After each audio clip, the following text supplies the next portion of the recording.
كده انا خلصت السميد اللي هو بطريقتي انا. هو كل حاجة السميد العادية، بس انا طريقتي اللي زودتها الاضافة بتاعتي اللي هي الزبدة والسكر في القلب من جوه. بجد طالع جميل وهاشش، بس هو لسه سخن قوي فانا لازم اغطيه شوية. يا رب يعجبكم. انا جزأت العجينة على فيديوهات كتير لان ما كنتش عايزة الفيديو يطول، فيا رب تعجبكم الحاجات دي. يا ريت ما ننساش اللايك لو سمحتم. يلا بينا نشوف تحضري ازاي. السلام عليكم ورحمة الله وبركاته. انا طبعا فصلت الجزء بتاع العيش اللي عملته بالزعتر وعملته بالسمسم وعيش سادة من نفس العجينة اللي انا عاملاها، كانت للبيتزا وللحلويات وللحوادق. الفيديو طبعا مش عايزاه يطول، فانا عملت العيش فيديو، والفيديو التاني هعمل معاكم السميت اللي بالسمسم اللي بناكلوه على البحر. يلا بينا نشوف معانا ايه. هنا معايا العجينه اهي، بصوا ما شاء الله عملت ازاي. هبدا اخد رشه دقيق كده،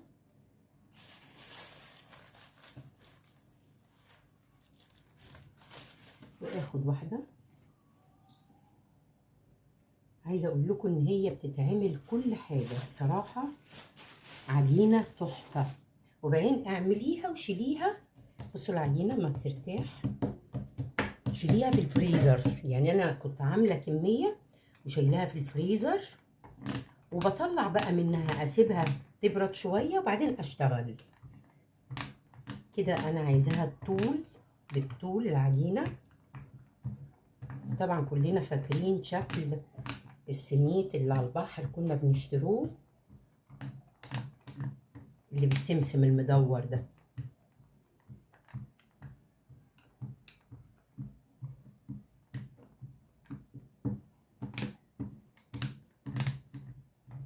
طبعا انت هتفرديها كويس عشان هي هتتلف رول، يعني مش هتكون مفروده، هتكون رول.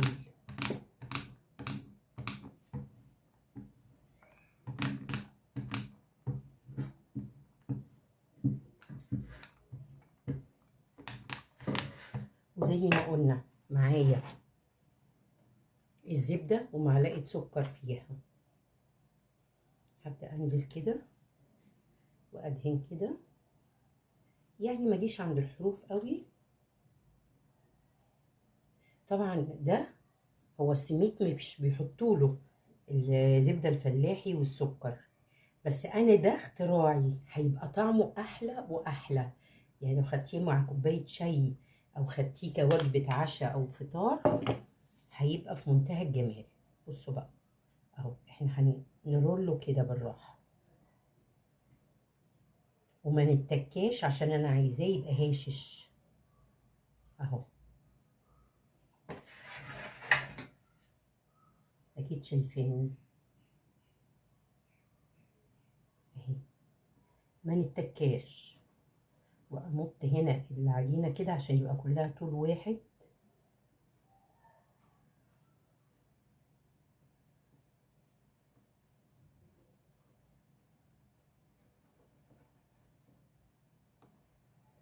وابدا اقفل بقى كويس.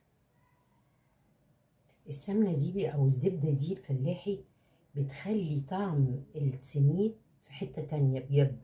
جربوه. يعني احنا ممكن نعمله من غير الزبده، واضافاتك انت بقى اللي حابه تعمليها لان انت اللي هتاكليه.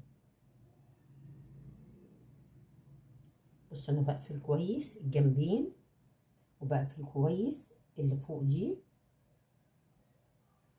رش دقيق كده، وبعدين اعمله كده. بصوا يعني ايه، ما تكاش. وبعدين اقفل دي على دي كويس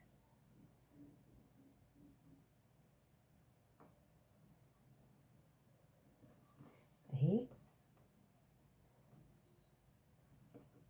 طبعا انا بحاول اقفلها كويس قوي، حتى لو بقت رفيعه الجنب ده مفيش مشكلة. هنا معايا سمسم ومعايا مية وفيها معلقة سكر. عايزة لو عندك عسل أسمر ممكن تحطي معلقتين عسل أسمر وتحركيهم بنقطة مية وتدهني الوش كده عشان السمسم يلزق.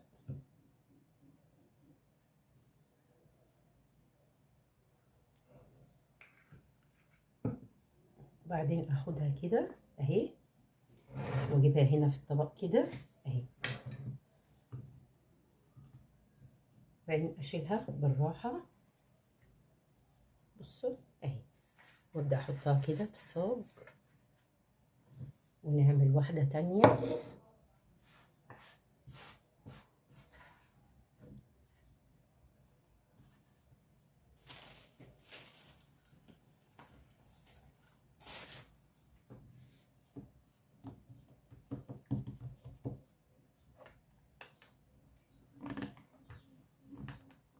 عايزة تصغريه صغريه، عايزة تكبريه شوية كمان كبريه، يعني على راحتك.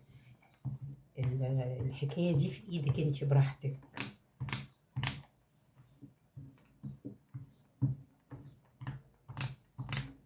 وضروري هيطلع منك واحدة صغيرة واحدة كبيرة، لأن تقطيع العجين مهما كنا بنظبطه بس برضو بيبقى في صغير وفي كبير.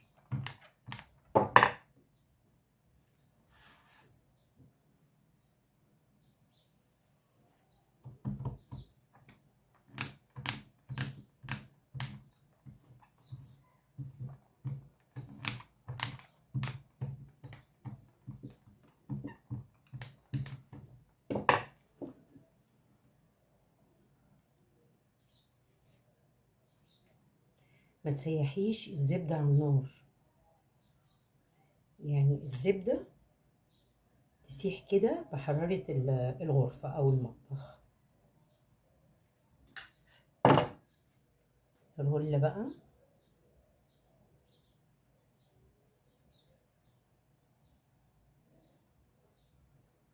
ونفرد من الجناب كده عشان يبقى كلها طول واحد، تعرفي تقفليها.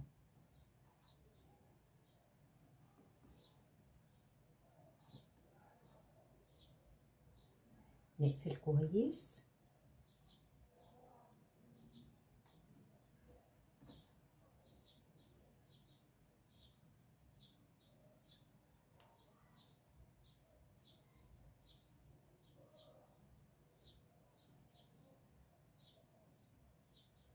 بصوا بحاول يعني اضغط كويس قوي عشان في سمنة او الزبدة من جوه.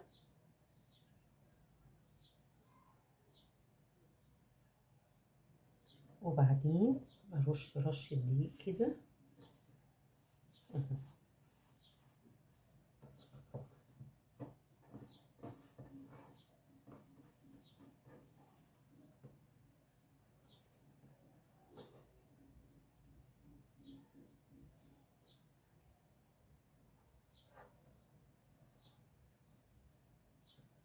بحاول اقفلها كويس وابدأ اغطيها بالمية بسكر.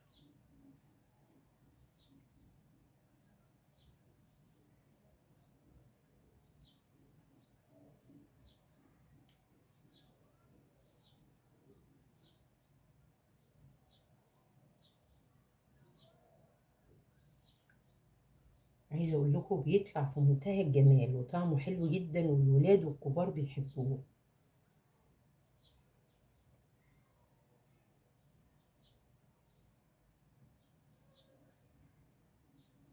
وبعدين مش شرط يكون عندك زبدة فلاحي، يعني لو زبدة حتى اللي هي فرن عادي.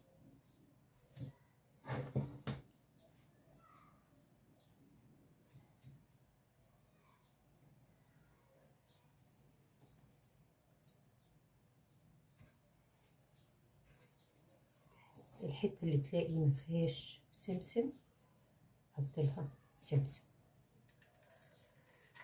يبقى كده عملت معاكم 2 اهو. هبدأ اعمل الباقي زيهم بالظبط. كده انا خلصت 4 وحيد اهم، هدخلهم الفرن وفاضل 2 هعملهم وفي الاخر نشوفهم مع بعض. كده انا طلعت الصاج الاولاني اهو بالشكل الجميل ده، بصوا لسه فاضل معايا 2 هعملهم ويبقى كده خلصت ونشوفه في الاخر.